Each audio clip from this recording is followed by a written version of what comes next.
Hi, everyone.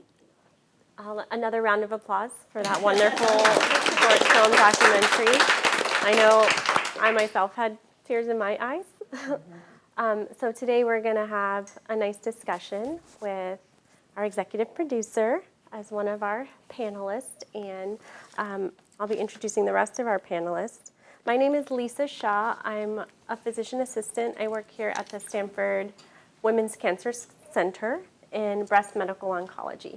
And so I have a special background in lifestyle medicine, so interested in really longevity and how it relates to our physical activity, nutrition, social connectedness, and restorative sleep. So happy to moderate this discussion today. Just want to invite our wonderful panelists up today. So have Dr. Mary Lake Polan, MD, PhD, MPH, clinical professor of obstetrics, gynecology, and reproductive sciences at Yale University, and our executive producer. So we're happy to have you here today. Thank you. Happy to be here. Dr. Iris Litt, MD, and Emerita Professor of Pediatrics, Associate Dean for School of Medicine for Senior and Emeriti faculty.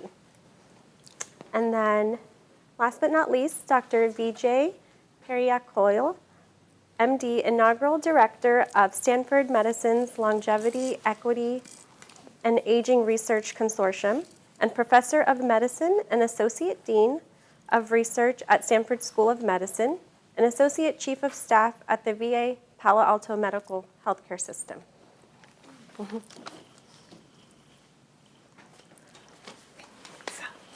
So welcome, everyone. So first of all, in the audience, who has been to an Aquafit class? All right. Okay. And of our panelists, I know Mary Lake, you have. I do. We all saw that. Who is signing up for one soon? Yeah. Okay, great. So I just wanted to start, some of the pieces that really moved me in the beginning, some of the first thoughts, emotional things that really stuck out. Water is life. We're 90% of water. We're born in water, and so we're rejuvenating through water. And how people in the pool became family. So I wanted to know maybe what are some of your initial thoughts that struck you from the film. Dr. Vijay, we'll start with you. I guess the first thought is how we are always surprised that it's always about connectivity and relationships, but it's almost like we have to rediscover it every single time. And as young kids, we know that it's always about our loved ones and how excited we are. As children, we run towards the people we love, right? And then slowly we get socialized and learn to become a little bit more cool, more aloof, more polite, whatever it is. And then you have to wait until you get old to relearn what you knew from the very beginning. So, and again, looking at, for example, animals, when any animal is alone, it's pretty clear that either it's really ailing or it's not with the pack anymore, and therefore the longevity of that animal is very questionable. And animals know it, we knew it as kids, but every time we have to rediscover it and then we are surprised. So I think that was the first thing that I think you illustrated so beautifully and so subtle. It was just brilliantly done, very light touch, and love the YMCA song at the end. Thank you.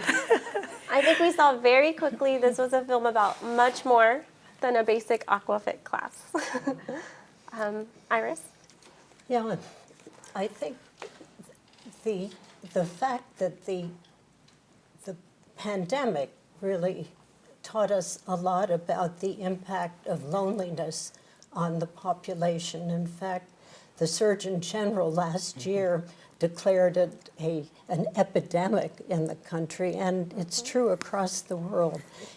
We now know, for example, that loneliness, which is different, by the way, from being alone, because one can be alone and feel loved and supported and not be in trouble. But loneliness, when it's not what you desire to be, when you don't want to be alone, apparently has increased the risk of dying by 34%, and along the way has increased the risk of a number of diseases. It's actually been said that it's equivalent to smoking 15 cigarettes a day. And when you see something like this, it shows you that it's really relatively easy to counter that feeling of loneliness. And the way this just so beautifully showed us how people can come together from different backgrounds and find common ground, or shall we say common water, and that's just such an important thing, especially for physicians to learn, because we've not been very successful in trying to get patients to change their behavior by telling them, you must do this, you must do that. But here, so graphically and so compellingly, you've shown people what it takes and why. So thank you. Well, you're welcome. You know, when we started this, my husband and I were sitting in Connecticut in COVID, isolated, and bored stiff. You couldn't see patients. It was horrible. And I did dislocate my hip, and the doctor at HSS said, you need to get a revision of the hip. You need it surgically operated on. And I thought, I'm a surgeon. I thought, if you need to have surgery, fine. But if you don't need to have surgery, don't ever do it. Mm-hmm. And maybe you could exercise and get more muscle mass and avoid surgery. So I said to my husband, let's make a film. And bless his heart, he said, okay. So we hired people to make the film. And the reason the film is so beautiful is because the director of the film was so good at it, had just the best touch. And about 3 days into it, it dawned on me that it wasn't about exercise, which is what I had thought. Mm-hmm. It actually was that everybody smiled at you when you got in the pool. And coming from an academic background where people are always judging you, it was the most extraordinary experience to be in a situation where nobody cared what you looked like or what you said or where you'd gone to school or what your job was or anything about you. They just cared that you were there. And I personally had not been in a situation like that. And I thought Lucas did a wonderful job of explaining that that's really what it's all about. So how can we find ways to do that and scale it? Yeah, I think, so Iris, as your background with pediatrics, and then also as co-director of Stanford Center of Longevity, we have an aging population. We have more people who will be over 65 than under 18. And so how do we make programs like this more accessible for older adults, and how do we scale that? Well, it truly is a challenge, and actually we're working against the gradient of the previous literature, which told us that you don't make new friends after the age of 60. You begin to lose all your friends because they die, they move away.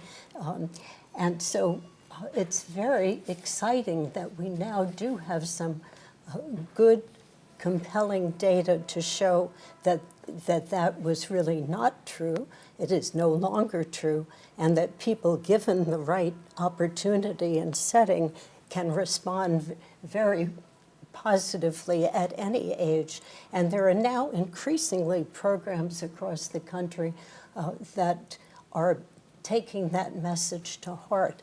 You may have heard about the Villages movement that started in the Back Bay of Boston, about 15 years ago, where people who didn't want to leave their homes, but yet they were aging and needing more support, banded together and pooled their financial resources in order to get support for the activities that they could no longer provide themselves, like driving, house cleaning, etc. But along the way, realized that they were getting so much more out of the interactions that went along with the planning and execution of this program. And they began meeting on a regular basis, talking, sharing other experiences. And also, I'm beginning to think it's an East Coast phenomenon because in Massachusetts in 2008, some of you may have seen this, another really wonderful documentary that's called Young at Heart, and it's about a group of people that came together to sing, and the average age was 80. Wonderful. And they, again, got the same, besides entertaining a lot of people, they really came together, and it's very clear that their own longevity was enhanced by this interaction. And I think there are other ways to do what this wonderful program that we just learned about today has done, but it does take creativity and the will to build the village, and I think that's what you did. And Dr. Vijay, how do you see us maybe incorporating that maybe with the VA health system or any programs that are in place right now? So I want to layer on what Iris said earlier about loneliness and social isolation, separating the two out. We completed one study looking at loneliness in the nursing home. One of the biggest challenges is loneliness, which is social pain. I think Mother Teresa actually described it as the most terrible poverty. It's social pain compared to social isolation, which is something that you can actually count, which is the number of people, as you were talking about, the number of close friends or family you interact with, and both of those are separate phenomena, but they can coexist. So what we did was we used the pandemic to make lemonade. There was meaning in the nursing home environment, there were externally imposed uniform social isolation measures, right, during the pandemic, which would have been an unethical experiment otherwise, but we capitalized on that and then studied loneliness. And what we found was that people who were more tech savvy, meaning able to use smartphones and not flip phones, that was hugely protective. And we found that as people were getting closer to the last phase of life, in the last year of life, the loneliness was more profound. I mean, it's very, I would say that it is not it's not unexpected finding, right? When people have serious illness, they're going to be more struggling more with pain and other symptoms, but then you still have to prove it, right? Just one person's opinion doesn't matter. So we found that. We also did, at the same time, we did another study, a cross-section, actually a longitudinal, 2-time survey, and followed participants along in one of the community assisted living facilities, and found that because of the brilliant management there, loneliness was not an issue. The median age there was 85 years old, and the connectivity systems were age-friendly. And I don't know if you've heard about the age-friendly health system movement that was founded by the Hartford Foundation, which is something that is really caught on. So to back up a little bit. Can you expand on that? So the age-friendly health system initiative, which started out as the 4M, medication, mentation, mobility, and what matters. So medication meaning as we get older, and I say that as a very positive thing, because it definitely beats, crashing and dying at age 18, right? If you're 85, that's great. You did something right. So but you do get, as you go along in the life trajectory, you pick up a H2 blocker here and a little antibiotic over there and a hypertension medicine over here. So that is medication. You have to be careful about how we look at the interaction between our medications so that we are not counteracting the side effect of one medicine with another medicine and making everything worse and adding on a third medicine. So that's medication. Mentation, meaning decisional capacity, mental clarity, And how can we maintain that? Mobility, which is what your film was actually about, mobility, but also ended up about being about mentation, right? And what matters, right? And so what matters most to people. So those are the four M's: medication, mentation, mobility, and what matters. So age-friendly health systems, I think, is what we are really trying to accomplish here as well through our center at the School of Medicine, really focused on that. And back to your question about the VA, we have been tracking pain as the fifth vital sign, and we are now pushing to track loneliness as the sixth vital sign, because it's social pain. Very interesting. Any additional thoughts? I have a question Yeah. for you. Yeah. You know, you can have different kinds of relationships and support, and you can have people you've known for years, very close friends, and then you can have weak ties of people around you. So if you were going to design a program, what would you aim for? Would you want bosom buddies, or would you want a group of loosely connected people who form a daily matrix through which you move? Which is better and which is easier, and how would you do it? The answer is yes. All the creative minds are churning. Yeah, so I'm going back to my roots in physics, where you talk about strong nuclear forces and Yes, weak nuclear, that's exactly right. That's a very good metaphor. Yeah, exactly. So I don't think it is one versus the other, and it's also very personalized. So one of the things that we tracked in our study was looking at introverts versus extroverts, right? Introverts are the ones where you have a party and you're like, thank God, the party was successful, but thank God it's over. And the extroverts are like, we started too soon, when is the next party, right? Yeah. So depending on that, what you would provide would be personalized, right? So the answer is, it should be a buffet menu, and people should be able to choose what is available. What's best for them. Yeah, what is best for them, which again is not static, which might change. Like today I might have a down day because I have arthritis pain acting up today and I took my medicine and I just want to be left alone. But tomorrow I'm peppy and I need more. So it's not a state, it changes, right, over a period of time in terms of how we should be personalizing it for our patients.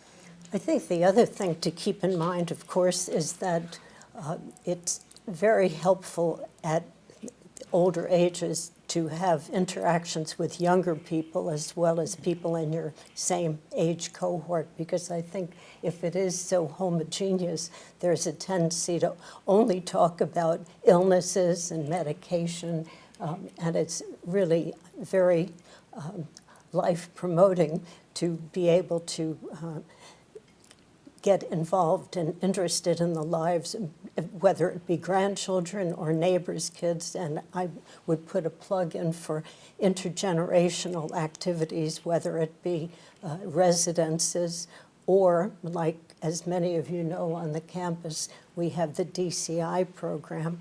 And the early evaluation of that program shows that the experience of being in classes with the so-called traditional younger students is very exhilarating for not only the older people, but for the younger people as well. And I think we're poised to do a lot more in that space that's very helpful.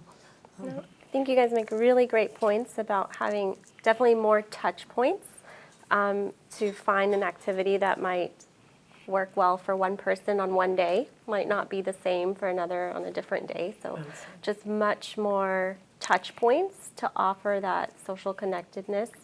And to multi-generational thought, yeah, I think, you know, we have to have more intergenerational activities and projects where, you know, younger people can definitely benefit from the wisdom and years of experience from elderly. And the elderly have a sense of compassion and giving back without expectation.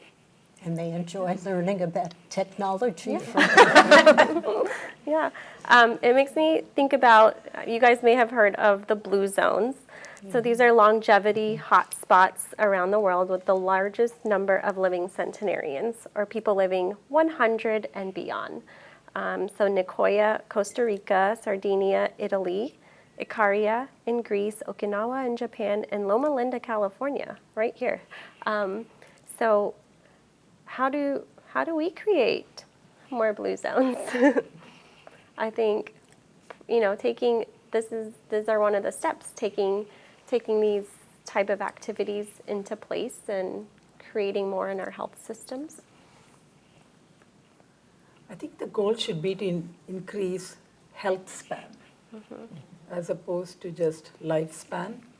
Because if you're living with multiple, diseases and every day is a struggle, speaking for myself, I'm not sure that I would be super excited about that, as opposed to having both quality and quantity of life and living our values.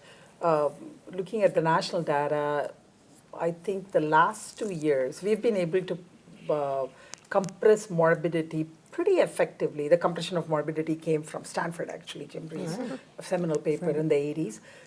Jim Freeze. Yeah, Jim Freeze.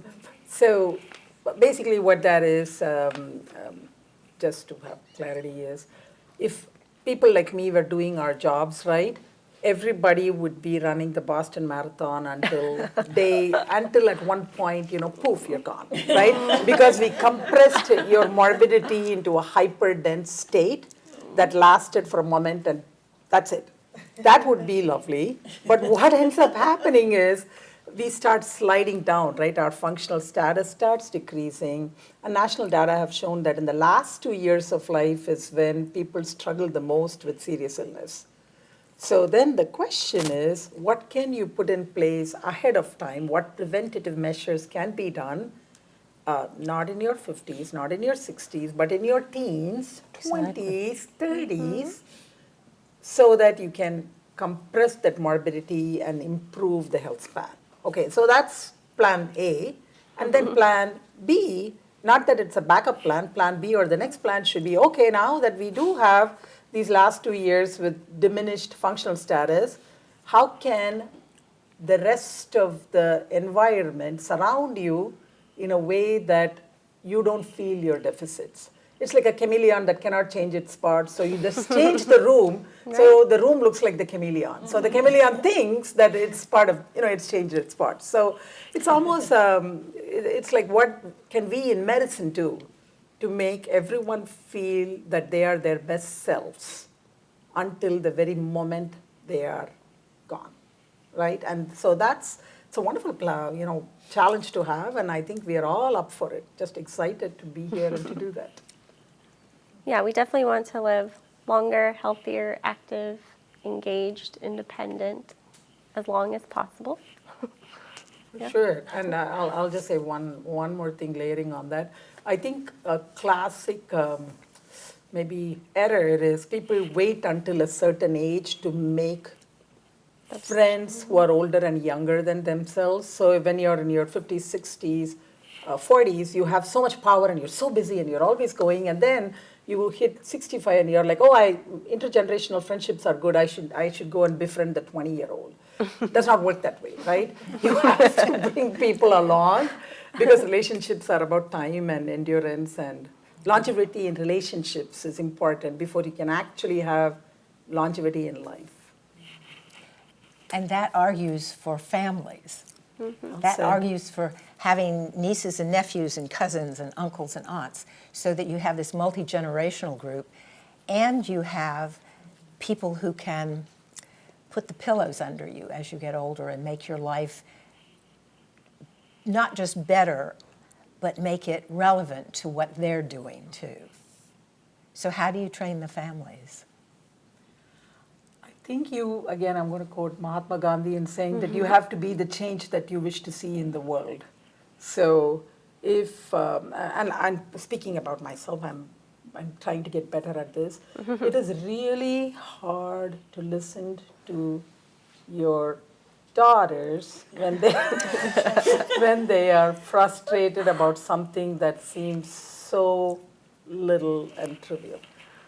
And I am really trying to get better. I think I got like a C plus this past week, and that's my first C plus. You're passing. Everything else has been worse.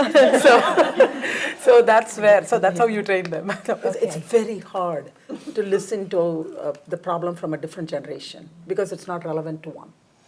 And so that's what I would say. Just add your sons to that. I've spoken like a mom of 2 daughters. I have 2 sons. There you go. Me And too. sons. So even without family, can you create family Absolutely. also? Beautiful question.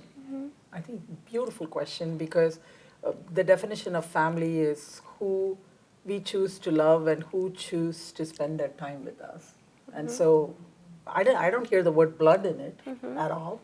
So it could be blood ties, but ties are ties, right? And so beautifully said. Yeah. I think we saw Patty in the film, and the way she went out of her way, it looks like she's going out of her way to help Dick, but also then you hear her backstory, how much she needed it.